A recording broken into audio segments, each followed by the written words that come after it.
Muy bien. Eh, Quiero titular este video Observaciones a Asaf por el video que grabó el 10 de diciembre, donde yo estuve haciendo algunos comentarios y me estuvo haciendo algunas réplicas así medio picositas. Pero pues nada, o sea, pues en realidad somos compas, ¿verdad? Pero sí me gustaría que conozcan mis puntos de vista y que en todo caso, si puede contraargumentarlos, pues que bienvenido, ¿no? A mí me encanta como que esta parte del intercambio dialéctico, ¿no? De opiniones. Entonces, pues bueno. No le pongo refutaciones porque pues ya sería como muy exagerado. Pero bueno, observaciones pues sí, no debe ser mayor problema, ¿sale? Este, en el video Asaf plantea, en vez de decir Asaf en tercera persona, voy a tratar de referirte de manera personal porque es un video que estoy dirigiendo a ti, ¿sale? Entonces voy a empezar a hablar como si estuvieras aquí del otro lado. Mira, Asaf, en tu video tú dices que hay una diferencia sustancial entre lo que propone la Academia Católica y lo que propone el Catecismo de la Iglesia Católica, ¿sale? Y he visto que cometes como que has mostrado estas tensiones en varias ocasiones, a mi juicio, de manera equivocada, en el quid, ¿no? En el fondo y también en la forma. ¿Por qué? En el fondo, porque me pareciera que entiendes que si la academia contradice el catecismo en modo alguno, entonces quiere decir que el catecismo está desfasado o está equivocado respecto a lo que es respecto a la enseñanza correcta. Y esto no es así. Si tú revisas el documento magisterial de Nunum Veritatis, notarás que ya desde entonces se hace una referencia acerca de cuál es la labor del teólogo respecto a la labor del magisterio y cómo no son expresiones forzosamente necesarias la una de la otra, sino que al contrario deben tener tensiones. El mismo Santo Padre Francisco lo decía, o sea, el teólogo tiene que ir por su camino y si se pasa del camino, entonces debe regresar. A eso a mí me gusta referirlo de forma matemática como una función que se acerca a su asíntota, entendiendo la función como la teología. Será válida y será verdadera siempre y cuando no se pase de la asíntota en este caso es el magisterio, pero siempre se puede acercar y acercar y acercar y acercar y acercar infinitamente, ¿no? De ahí los famosos límites que tienden al infinito. Si se llega a pasar, entonces es cuando debe entrar el magisterio y corregir, ¿no? Y decir, oye, no, pues estás mal. Entonces, pues bueno, ahí creo que tienes un error de fondo. Ahora, en el error de forma, me parece que es que muchas veces no interpretas de forma correcta lo que está diciendo la academia respecto a determinado punto. Y creo que en este caso es justamente lo que está pasando. Por ejemplo, aquí cuando está citando este libro de Klaus Schatz, porque lees la pregunta, respondes la pregunta negativamente y usas esto como fuente de tu tesis para negar el primado petrino cuando claramente no es la intención del autor, ¿no? Y de hecho el mismo autor, posteriormente a este texto, dice por qué esta pregunta es incorrecta. Entonces, aquí me parece que hay una cuestión de un sesgo bastante significativo. Pero bueno, así a modo resumido, de lo poco que te conozco, creo que cometes varios errores consistentes de forma repetida. Y son los siguientes, ¿no? El primero sería uno de carácter filosófico, porque me parece que confundes lo que viene siendo la ontología con la epistemología. A ver, por ontología definimos lo que viene siendo el ser. Por epistemología lo que conocemos del ser. Por ejemplo, cuando hablamos de Cristo, Cristo es Dios, ¿no? ¿Quién soy? Dios. Ontológicamente es el ser, es Dios. Epistemológicamente, ¿quiénes dicen que soy?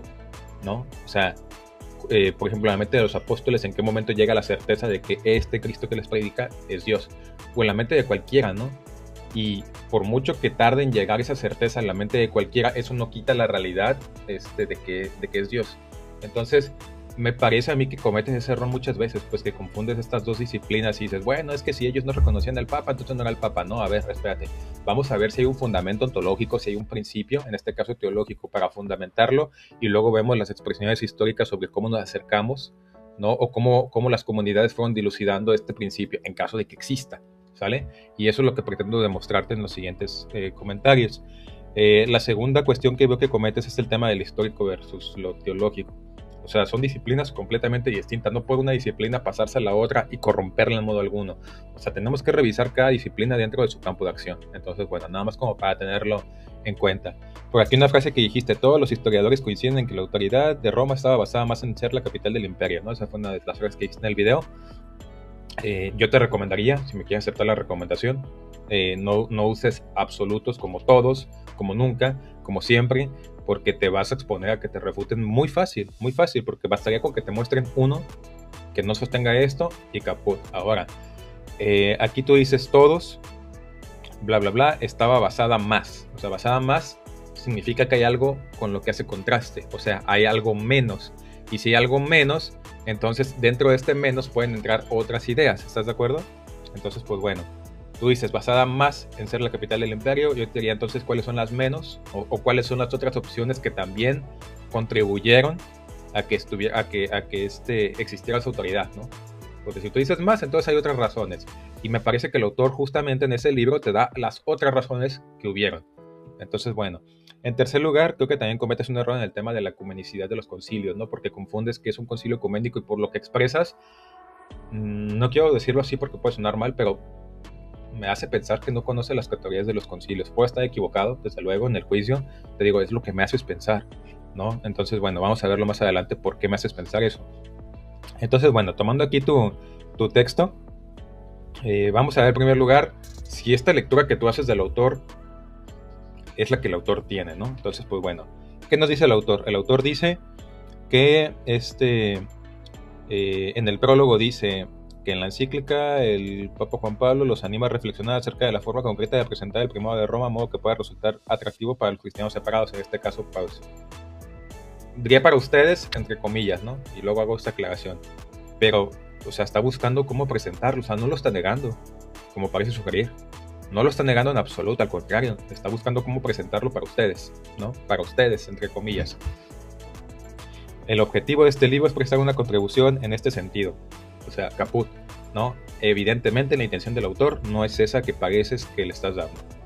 En segundo lugar, nos habla de los consensos que ya existen entre exegetas de ambos credos, ¿no? Nos habla de los textos petrinos. Específicamente, curiosamente, dice... Pedro como primer testigo de la resurrección, 1 Corintios 15:5. Ojo, que Corintios no es escrito por Pedro, ¿no? O sea, es por Pablo, por las comunidades de Pablo. Entonces estamos hablando ya de que también en Pablo se le da ese reconocimiento. Luego, ponen de relieve un liderazgo en el círculo de los 12. Pablo no era miembro de los 12, Pedro sí. Pablo no conoció a Cristo, Pedro sí. Entonces, si tú eres un cristiano del siglo I y estás en esta disyuntiva, de quién tiene más autoridad, pues evidentemente cuáles son las licencias que presenta cada quien. Uno presenta una conversión, ¿no? Y a lo mejor una prédica muy atractiva, pero el otro presenta como base histórica que conoció a Cristo, que estuvo con él, que fue su discípulo, que fue miembro de los dos y que fue el más importante el miembro de los dos. Entonces, esto es lo que sostenemos los católicos. O sea, aquí no hay mucho que decir. Ahora, más adelante, y aquí volvemos a la parte de la epistemología, dice: ¿pensaba acaso la iglesia primitiva que los poderes de Pedro habían sido transferidos al obispo de Roma y que el jefe de la comunidad era sucesor de Pedro, roca de la iglesia y depositado de la promesa? La pregunta así planteada debe ser respondida negativamente. Correcto, ¿no? Volvemos al tema de la cuestión epistemológica. Esto es el primado nosotros lo entendemos no como que llegó, pum, tú eres el papa y se transfiere a todos así uno tras otro, y eso le quedó claro perfectamente a todos en fa, ¿no? O sea, no se entiende eso así. Evidentemente hubo un proceso. Lo que sostenemos es que hay un principio ideológico que sustenta que sí, Pedro era el más importante y que tenía esa función. Ahora, este principio obviamente se va expresando o se va discerniendo cada vez mejor a lo largo de la historia, que ya vendría siendo la parte epistemológica. O sea, por un lado está la ontología, existe ese principio, y por otra parte cómo históricamente se va discerniendo, abrazando y configurando la iglesia en función a este principio que previamente ya existe. Entonces, pues bueno, aquí el autor nos dice que Pedro sufrió un martirio bajo en Roma, ¿no? Entre los años tal y tal. Y luego también Pablo, ¿no? Por ahí alguno de tus compañeros decía que en el siglo cero no, o sea, saber cuál es el siglo cero. Y decía que no, y que todos decían que no, que era la opinión más probada, pero pues bueno, aquí este autor por lo menos está diciendo que sí, o sea, que sí está atestiguado, y no solo él. O sea, todos los otros académicos que has citado en alguna ocasión, como por ejemplo Fitzmayer, Brown, John P. Mayer, o sea, todos sostienen exactamente lo mismo. O sea, es evidente, o bueno, por lo menos es la tesis más respaldada, que murieron en Roma. Y justamente aquí tenemos una cuestión de la historicidad, ¿no? Que nos dice por qué seguramente se fue expresando ese principio cada vez mejor desde esta perspectiva. Es decir, como ahí fue donde fueron sacrificados Pedro y Pablo, entonces por eso en la cuestión histórica, Roma empezó a adquirir cierto honor, ¿no? Adquirió cierto prestigio, se puede decir. Entonces ya tenemos una de las expresiones, sin meternos todavía al principio teológico, solamente desde el histórico ya tenemos una de las expresiones, sin meter tampoco lo que habías comentado, ¿cómo se llama? La capitalidad del imperio, ¿no? O sea, y es que es evidente, en los primeros siglos todavía eso no importaba. O sea, le importaba, pues en este caso, a Roma, pero a la Roma pagana, o sea, que perseguía a los cristianos, no le importaba a los cristianos todavía que si estabas cerca o no del emperador. O sea, es que es absurdo, no, ni siquiera estaba en la mesa. ¿Qué fue lo que sí les importó? Que ahí Pedro y Pablo, que eran figuras importantes, fueron sacrificados. Más adelante también el autor te dice que no solamente eso, ¿no? O sea, que también era la iglesia que presidía en la caridad, es decir, que apoyaba a todos los otros centros. Si recordarás, había otros centros, no solamente estaba Roma, estaba Antioquía, estaba Corinto, estaba Jerusalén, etc. Bueno, la iglesia caritativa, como muestra la documentación, era Roma, era la que apoyaba a los demás, y también la única iglesia, según estos mismos textos, que son fuentes primarias que da el autor, la que no cometía errores. Entonces ya tenemos ahí otra expresión del primado en la cuestión histórica, todavía sin meter el principio teológico que lo sustenta, pero solamente desde la cuestión histórica ya tenemos dos hechos pues ahí demostrados, ¿no? Desde la cuestión histórica, pues, que viene siendo el martirio, y que por eso adquirió primacía, y que viene siendo el hecho de que era la iglesia que no cometía errores, ¿no? Entonces, bueno, te los dejo ahí. Aquí en la pregunta que tú planteas, el autor en lo siguiente dice, y esto me parece curioso que no lo cites, ¿no? ¿Está planteada la pregunta correctamente? Y responde que no. O sea, la conclusión que tú sacas, el autor básicamente lo que te dice es que no es un descubrimiento, sino una perogrullada. No sé si así se escribe, pero así dice. Lo que aquí se echa en falta no es crítica histórica, sino hermenéutica histórica. O sea, el mismo autor lo que te está diciendo con la lectura que tú estás haciendo de la pregunta que él mismo plantea, es que la pregunta tiene una petición de principio implícita. Es como decir, bueno, los cristianos del siglo I creían en el homoousios, ¿no? O creían que Cristo tenía una voluntad y un intelecto humanos, ¿no? Pues es difícil responderlo, ¿no? O sea, es más, hoy día, si le preguntas eso a los cristianos, nadie sabe. O sea, eso es raro el que sí. Entonces, evidentemente, si yo planteo eso y pregunto eso a un cristiano del siglo I, a lo mejor la respuesta es, güey, ¿qué? O sea, ¿de qué me hablas, no? O sea, ¿qué es eso? Aunque la creencia o el principio ontológico que lo sustenta esté ahí desde el principio. Y eso es lo que se trata de presentar, ¿sale? Entonces, pues bueno, ahora vamos al principio. ¿Existe ese principio o no existe? Aquí te traigo este texto, donde básicamente te muestro que desde Génesis hasta Apocalipsis tenemos la imagen del pastoreo. O sea, pastoreo no solamente es andar pastoreando las ovejas, no. O sea, en la escritura tiene un símbolo. En este caso, Abel, Abraham, Isaac, Jacob, José, Moisés, David, Raquel, etc. O sea, estos son solo los que revisé rápidamente. Fueron predilectos del Señor. Y en esta predilección también eran pastores. Entonces asociamos el pastoreo con un símbolo de predilección. Aquí tienes una imagen de las catacumbas donde se representa, según yo, a Cristo imberbe como buen pastor. O sea, la imagen del pastoreo de predilección llega hasta su culmen en Cristo, que es el buen pastor. De hecho, esta es una imagen de algún modo basada en parte en el Moscofro, y de hecho también la citaron en su debate de las imágenes que tuvo Edgar, ¿no? con el chico filósofo. Y citaron el libro que hace referencia a esta explicación, que en este caso es el de Plazaola, que la citaron pésimamente, ¿no? O sea, eso sí, a ver si algún día tengo la oportunidad de platicarlo con Edgar. Pero bueno, a lo que voy es que la imagen del pastoreo era importante, ¿no? Y dentro de esta imagen de pastoreo, donde Cristo culmina como el buen pastor, tenemos que este buen pastor nos dice, le dice a Pedro, apacienta a mis corderos. Se lo dice 1, 2, 3 veces. Alguna ocasión lo llegué a comentar en un comentario al padre Juan, que ni siquiera sé si es padre, la verdad no creo, pero bueno, me guardo mis reservas eso. Y me decía, no, es que son solamente por las negaciones. Pues bueno, la academia no sostiene eso, ¿no? O sea, porque yo revisé este texto directamente en los mismos autores que tú sueles citar, y no tiene esa tesis. Y aparte es que es evidente, ¿no? Es evidente porque hay todo un símbolo detrás. Entonces hay un símbolo detrás de predilección y aquí nos muestra una predilección por Pedro. Ojo aparte, que esto no puede cambiar, es un texto protegido por el Teofnustos, como les encanta decir. Y aparte, este es un escrito de Juan, ¿sale?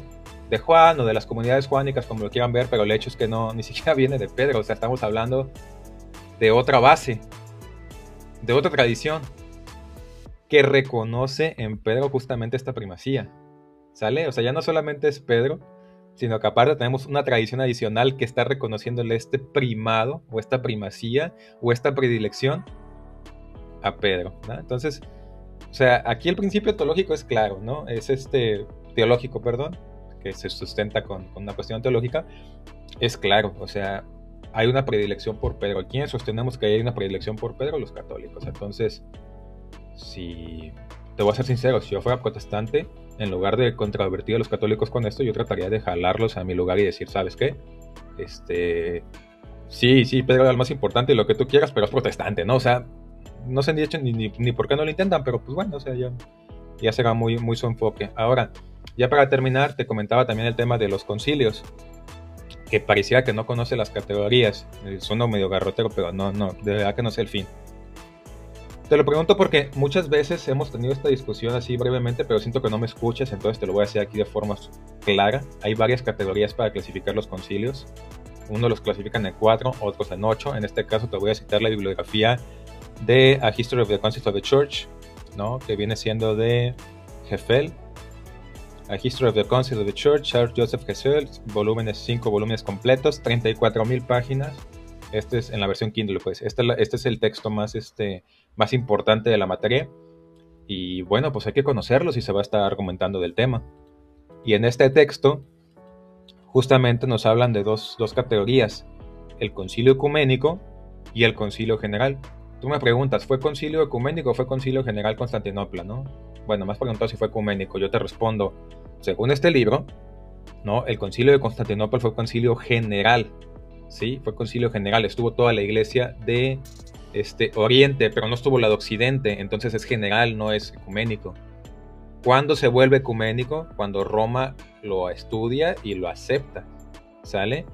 Y se vuelve ecuménico en lo que lo acepta. En este caso, por ejemplo, el canon 28 nunca lo aceptó, por lo menos en la teoría, nunca lo aceptó. Que en la praxis, después de muchos dimes y diretes, terminó configurándose así y terminó siendo Constantinopla la más poderosa.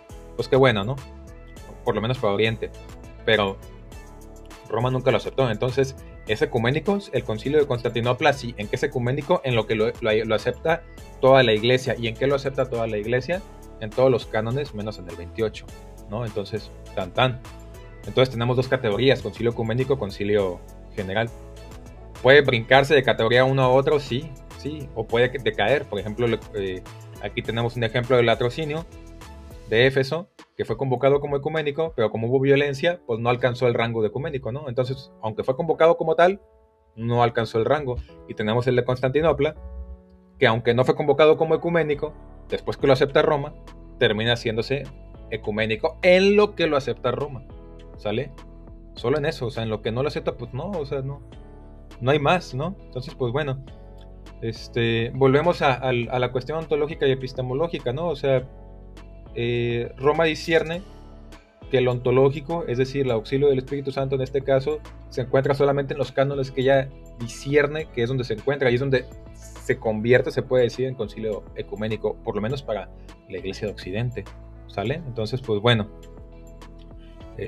Y otra categoría que a veces te he escuchado decir es que, bueno, es que los concilios los convocaba siempre el emperador, el papa no tenía ni voz ni voto. Aquí en este libro te dice que sí, o sea, definitivamente los convocaba el emperador, pero como no tenemos las cartas de convocatoria, pues no podemos saber si el papa era o no consultado. Entonces estamos aquí en un punto muerto del silencio. Ni tú puedes afirmar que no estaba consultado, ni yo puedo afirmar que estaba consultado. Ese es un argumento del silencio, estamos tablas aquí. Pero, lo que sí te puedo decir es que, por lo menos en física, la inercia tiende a mantener los cuerpos en movimiento o en reposo según sea su estado original. Si, por ejemplo, yo tengo este lápiz y lo tiro, se va a caer, ¿no? Entonces tiene una inercia a estar cayendo hasta que hay una fuerza, en este caso mi mano que está debajo, que lo detiene, ¿sale? Entonces en la cuestión sociológica aplica exactamente igual, hay una inercia que ya se mantiene. Entonces yo te voy a demostrar, o bueno, te voy a sugerir en este caso con este texto que nos cita el mismo libro, la siguiente expresión: es innegable, ojo, que el Sexto Concilio Ecuménico del 680 de manera expresa afirmó que el concilio de Nicea fue convocado por el emperador y por el Papa Silvestre. Entonces aquí, y te da el texto en griego, es decir, el autor te refiere a una fuente primaria que nos habla de que por lo menos para este concilio sí estaban los dos involucrados, el emperador y el Papa. Entonces, si esto aplicó aquí, ahora yo sí te lo puedo extender por inercia y decirte, bueno, si aplicó aquí, si aplicó en este caso, se sigue por inercia que seguramente aplicó en todos los otros casos también. Y tú me puedes decir, no, y me tienes que buscar una justificación de por qué no. Pero no puedes porque estás en un argumento del silencio. Y en cambio yo sí tengo una evidencia para sostener con base en el principio de la inercia que seguramente esa tendencia se mantuvo de manera constante, ¿sale? Entonces, pues bueno, eso ya te tocará a ti esa demostración en contra, ¿no? Entonces, pues bueno, creo que con esto ya he argumentado los puntos que quería que tratares. Te invito a que los trates, que si puedes refutarlos, los refutes. Y ojalá que pronto nos podamos conocer allá en Argentina. Me gustaría probar el famoso asado argentino, conocer el Festival del Tomate y, ¿por qué no, si se puede? Ya que dices que boxeas y toda la cosa, pues un tirito, ¿no? Acá, de box, a ver si es cierto. Pero ponte a entrenar, que yo sí entreno, entonces pues bueno. Con eso es todo. Ahí cualquier cosa estamos al pendiente y bueno, ya no voy a extenderme más. Un saludo.